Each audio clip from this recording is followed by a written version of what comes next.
மதுராந்தகத்து வட திருச்சிற்றம்பலம் அமர்ந்த பெருமானே என்று சிவபெருமானை புகழ்ந்து பாடியுள்ளார் அருணகிரிநாதர். இங்குள்ள முருகப்பெருமானையும் புகழ்ந்து பாடியுள்ளார் அருணகிரிநாதர். சோழர்களின் கலைவண்ணம் காண இங்கு கற்கள் மட்டுமல்ல சொற்கள் கூட பூத்து நிற்குமாம். அப்படிப்பட்ட அழகு நிறைந்த ஊரில் கலைவண்ணம் நிறைந்து உருவானதுதான் இந்த அழகான திருக்கோவில்.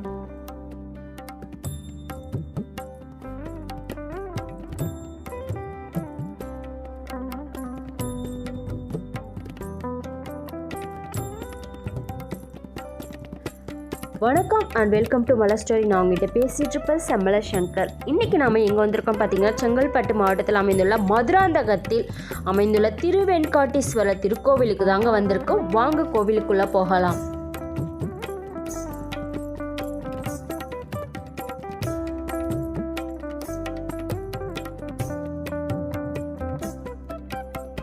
கண்டராதித்த மன்னரால் இந்த ஆலயமானது கட்டப்பட்டதுங்க. இந்த கோவிலில் சுமார் 27 கல்வெட்டுக்கள் அமைந்துள்ளதுங்க.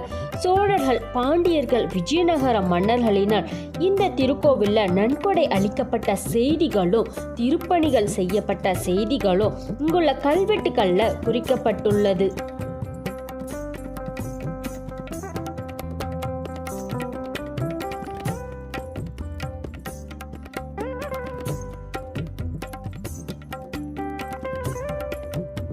இப்போ நம்ம பார்த்துட்டு இருக்க இந்த லிங்கம் பாண்டீஸ்வரர் என்று அழைக்கப்படும் இந்த லிங்கம் பாண்டிய மன்னனால பிரதிஷ்டை செய்யப்பட்டதுங்க.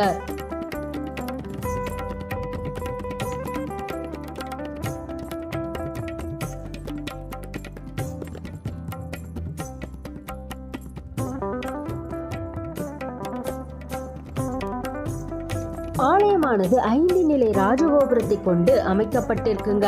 இறைவன் வெண்காட்டீஸ்வரர் இங்கு அருள்பாலிக்கின்றார். அம்பாள் மீனாட்சி இங்கு அருள்பாலிக்கின்றார். இந்த திருக்கோவிலில் எங்குமே காண முடியாத ஒரு அதிசயமாக 4 பைரவர்கள் இங்கு அருள்பாலிக்கின்றார். கால பைரவர், உன்மத்த பைரவர், அசிதாங்க பைரவர், ஸ்வர்ண ஆக்ரோஷ பைரவர் என 4 பைரவர்கள் இங்கு அமைந்திருப்பது தாங்க இந்த திருக்கோவிலுடைய தனி சிறப்பாக பார்க்க முடிகிறது.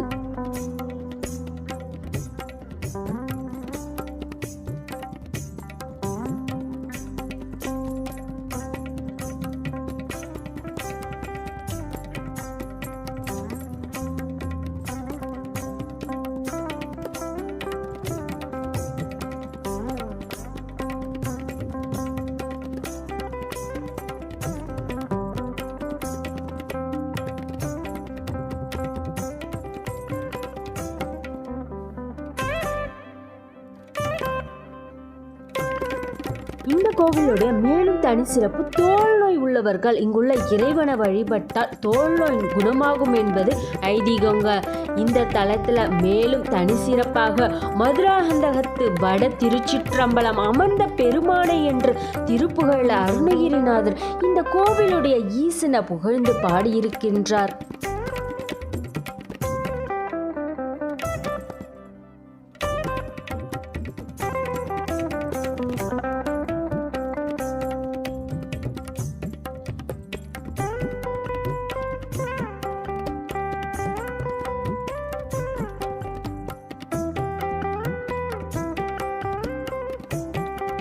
இந்த ஊர்ல ஒரு காலத்துல மந்தாரை மரங்கள் நிறைந்து காணப்பட்டதாங்க. இங்கு வெண்கொக்குகள் இங்கு இலைப்பாரி இந்த பகுதி முழுவதும் வெண்காடாக தோற்றமளித்ததாம். இதனால இந்த இடமே வெண்காடு என்றும் இங்குள்ள இறைவன் வெண்காட்டீஸ்வரர் என்ற திருநாமத்திலும் அழைக்கப்படுகின்றார்.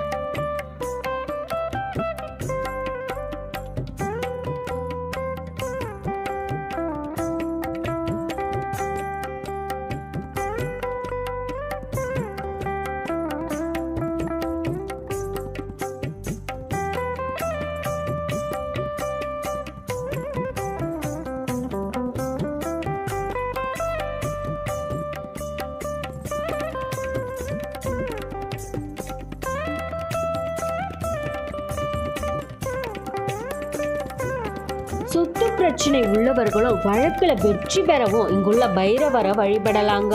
வெளிப்பிரகாரத்தில் உள்ள பாண்டீஸ்வரர் பாண்டிய மன்னனால் பிரதிஷ்டை செய்யப்பட்ட லிங்கமும் இங்கு காணப்படுவது தனி சிறப்பு.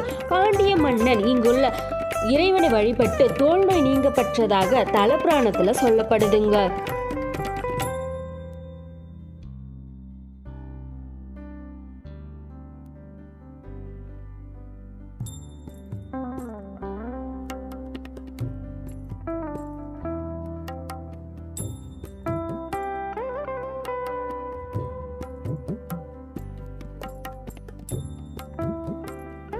கோஷ்டத்துல பிரம்மாண்டமான விநாயகர் மற்றும் தட்சிணாமூர்த்தி, பிரம்மா, விஷ்ணு, துர்க்கை ஆகியோரும் அருள்பாலிக்கின்றனர்.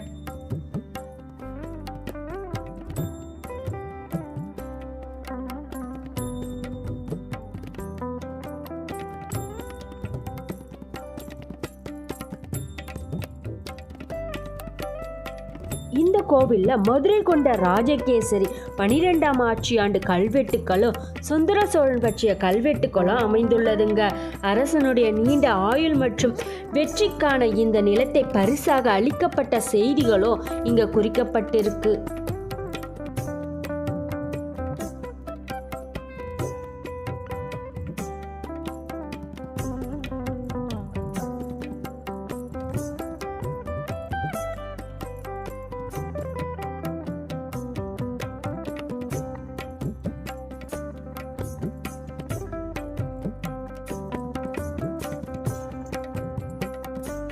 கண்டராதித்த மன்னரால இந்த ஆலயமானது கட்டப்பட்டதுங்க.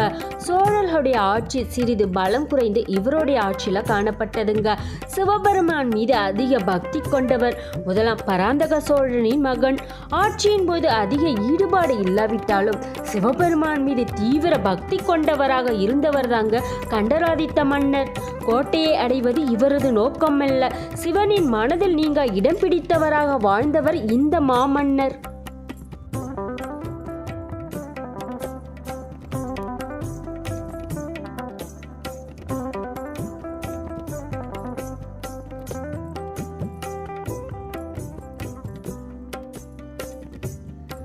கண்டராதித்த மன்னர் ஒரு தமிழ் கவிஞராகவும் சிவன் பக்தி மிகுந்த பாடல்களை பல இயற்றியுள்ளார். திருமுறைகள்ல ஒன்றான திருவிசைப்பாவும் பாடியுள்ளார். இவருடைய தந்தை பராந்தக சோழர் சிதம்பரத்தில் தங்கத்தால் கூரை வீழ்ந்தார் என்பது குறிப்பிடத்தக்கது.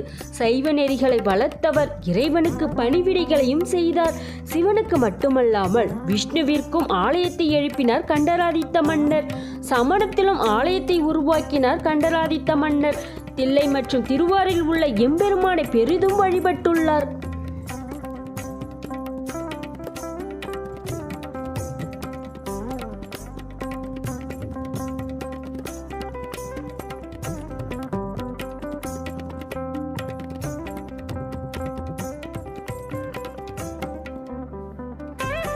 இவருடைய ஆட்சி காலத்துல தன்னுடைய ஆட்சியை அரிஞ்சய சோழரிடம் ஒப்படைத்து விட்டு தம்மை முழுவதுமாக சைவ பணிக்காக அர்ப்பணித்துக் கொண்டாருங்க.